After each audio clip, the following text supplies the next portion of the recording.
Okay, next हम बात करते हैं अदर ट्यूमर सप्रेसर जीन्स की बात करते हैं। अभी तक हमने दो ट्यूमर सप्रेसर जीन स्टडी कर लिए हैं, P53 gene and retinoblastoma gene. Next जो ट्यूमर सप्रेसर जीन है that is BRCA1 and BRCA2। BRCA1 stands for breast cancer susceptibility gene.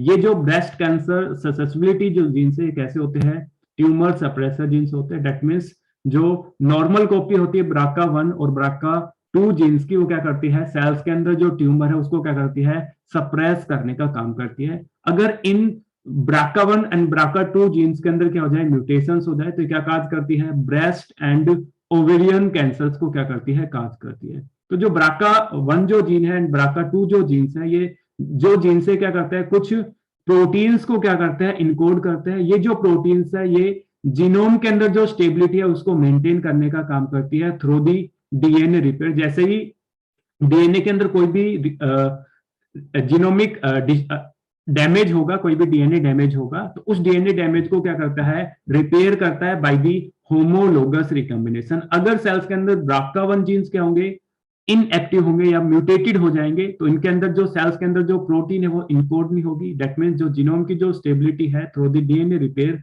वो मेंटेन नहीं हो पाएगी। तो जो सेल्स है वो क्या शो करेगी, मेलिग्नेंसी शो करेगी, क्योंकि उसके अंदर जो डीएनए वो क्या हो चुका है, डैमेज हो चुका है। तो जो BRCA1 एंड BRCA2 जो जीन्स है ये क्या करते हैं, जब इनके अंदर म्यूटेशन हो जाती है तो जो चांस होते हैं, जो रिस्क होता है ब्रेस्ट एंड ओवेरियन कैंसर्स का फीमेल्स के अंदर, वो इंक्रीज हो जाता है, क्योंकि जो डीएनए जो रिपेयर है वो कंटिन्यूअस हो नहीं पाता है। इसके अलावा नेक्स्ट जीन्स की बात करें, P10 जीन की बात करें, तो P10 जीन है it also a tumour suppressor gene. P10 stand for phosphate tensin deletion gene. P10 जो जीन्स है ये जीनोम के अंदर क्रोमोजोम नंबर 10 पे क्या होता है, प्रेजेंट होता है। ये जो P10 जो जीन्स है, अगर हम फंक्शंस की बात करें तो जो P10 जो जीन्स है ये एक्ट करता है as a tumour suppressor gene की तरह, क्या करता है, एक्ट करता है। अगर हम इन जनरल बात करें, जब सेल के अंदर ग्रोथ होती है तो आरटीके फैक्टर पे क्या होते हैं, लिगेंड अटैच होते हैं। एपिडर्मल ग्रोथ फैक्टर्स क्या होते हैं, अटैच होते हैं। जैसे ही आरटीके पे क्या होगा, लिगेंड अटैच होगा, तो ये जो रिसेप्टर्स है, आरटीके जो रिसेप्टर्स है, इनके अंदर क्या होता है, डाइमराइजेशन होता है। जैसे ही रिसेप्टर्स के अंदर डाइमराइजेशन होता है तो ये जो रिसेप्टर्स है ये क्या करते हैं, ऑटो और सेल्फ क्या करते हैं, फोस्फोराइलेशन शो करते हैं। जैसे ही रिसेप्टर के अंदर क्या होगा, डायमराइजेशन होगा, सेल्फ और ऑटो फोस्फोराइलेशन अकर होगा, तो सेल के साइटोप्लाज्म में एक प्रोटीन होती है P13 के काइनेज। ये क्या करेगा, इस फोस्फोलेटेड साइट पे क्या होगा, बाउंड होगा। जैसे ये बाउंड होगा, P13 के जो जीन से क्या हो जाता है, एक्टिव हो जाता है। और जैसे P13 के जीन एक्टिव होगा, ये फर्दर एक मेम्ब्रेन बाउंड एंजाइम है PIP2 को क्या करता है, एक्टिवेट करता है। और जैसे ही PIP2 membrane bound enzyme activate होता है, ये फर्दर क्या करता है, PIP3 को क्या करता है, एक्टिवेट करता है। और जैसे PIP3 एक्टिवेट होगा, फोस्फोइनिस्टोल ट्राइफॉस्फेट एक्टिव होगा, तो इसकी 3 फॉस्फेट अटैच हो जाएंगे और इस पे क्या होगा, PD के जो एंजाइम है, काइनेज जो एंजाइम है, वो क्या हो जाएगा, इसके साथ बाउंड होकर क्या हो जाएगा, एक्टिवेट हो जाएगा। और जैसे ही PD के एंजाइम्स, काइनेज एंजाइम एक्टिवेट होगा, ये सेल्स के अंदर क्या करेगा, अनदर सीरिन थ्रेनिन जो काइनेज है AKT एंड PKB को क्या करेगा, एक्टिवेट करेगा। और जब सेल्स के अंदर PKB जो काइनेज है वो एक्टिवेट होगा, ये क्या करेगा, सेल्स के अंदर जो अपोप्टोसिस है उसको क्या कर देगा, इनहिबिट कर देगा। और सेल्स के अंदर क्या करेगा, ग्रोथ काज करता है, और सेल्स क्या करेगी, सर्वाइव करेगी। तो नॉर्मल अगर हम बात करें, जैसे रिसेप्टर टायरोसिन काइनेज को क्या मिलता है, स्टिमुलस मिलता है, ग्रोथ फैक्टर मिलता है, तो सेल्स इस प्रोसेस से क्या करती है, ग्रोथ शो करती है। और जो अपोप्टोसिस का जो प्रोसेस है उसको क्या करती है, इनिबिट करती है। बट ये जो P10 जो जीन्स है ये क्या करता है, इस PIP3 को क्या करता है, PIP2 के अंदर क्या करता है, कन्वर्ट करने का काम करता है। तो जब PIP3 PIP2 में कन्वर्ट हो जाएगा तो उसके लिए रिस्पॉन्सिबल कौन सा जीन है, कौन सी प्रोटीन है, P10 प्रोटीन है, जिसको ट्रांसलेट किससे हो रहा है, P10 जीन से क्या हो रहा है, ट्रांसलेट हो रहा है। तो ये जो P10 जो जीन्स है PIP3 को क्या करेगा, PIP2 में क्या करता रहेगा, चेंज करता रहेगा। तो PIP3 को PIP2 में चेंज कर देगा, तो PIP3 सिंथेसाइज नहीं हो पाएगा।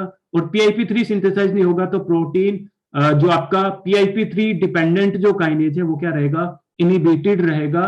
तो सेल्स के अंदर जो अपोप्टोसिस जो प्रोसेस थी वो इनिबिट नहीं हो पाएगी, सेल्स क्या शो करेगी, इनहिबिशन शो करेगी, अपनी प्रोग्राम सेल डेथ क्या करेगी, शो करेगी। तो सेल्स के अंदर जो ट्यूमर है वो क्या हो जाएगा, सप्रेस हो जाएगा, और जो सेल का जो ग्रोथ है वो क्या हो जाएगा, इनिबिट हो जाएगा। तो यहाँ पे P10 जो जीन्स है, यहाँ पे PIP3 को क्या करता है, PIP2 के अंदर क्या करता है, हाइड्रोलाइज करने का काम करता है और एक्ट करता है as a tumour suppressor gene की तरह एक्ट करता है।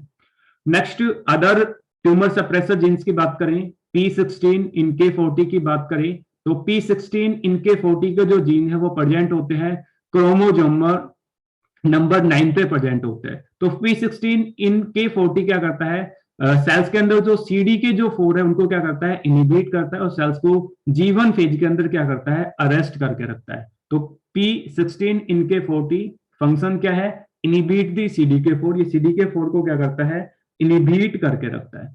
इसके अलावा अदर जो अपोप्टोटिक जो जीन्स है वो भी क्या करते हैं, एक्ट करते हैं as a tumour suppressor genes की तरह एक्ट करते हैं। तो अपोप्टोटिक जीन्स की बात करें तो दो टाइप के अपोप्टोटिक जीन्स होते हैं, एक प्रो अपोप्टोटिक जीन्स होते हैं और सेकंड होते हैं anti apoptotic gene. Pro apoptotic genes की बात करें तो प्रो अपोप्टोटिक जीन्स क्या करते हैं, अपोप्टोसिस को क्या करते हैं, प्रमोट करने का काम करते हैं।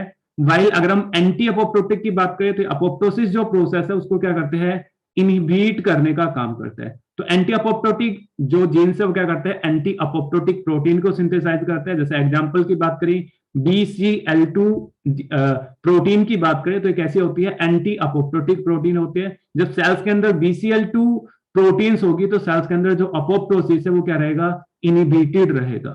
वाइल अगर हम प्रो अपोप्टोटिक प्रोटीन्स की बात करें तो जैसे बैड की बात करें, बैक्स की बात करें, बिम, नोक्जा एंड पूमा, ये क्या है, प्रो अपोप्टोटिक जीन्स है। दैट मींस ये जो प्रोटीन्स है वो क्या करती है, सेल्स के माइटोकॉन्ड्रिया की जो आउटर जो मेम्ब्रेन है उसके अंदर क्या करती है, परमेबलाइजेशन काज करती है, जिसके कारण जो साइटोक्रोम सी रिलीज होता है और सेल्स क्या शो करती है, अपोप्टोसिस को शो करती है। दैट मींस ये जो प्रोटीन है क्या करती है, सेल्स के अंदर जो अपोप्टोसिस का जो प्रोसेस है उसको प्रमोट करने का काम करती है।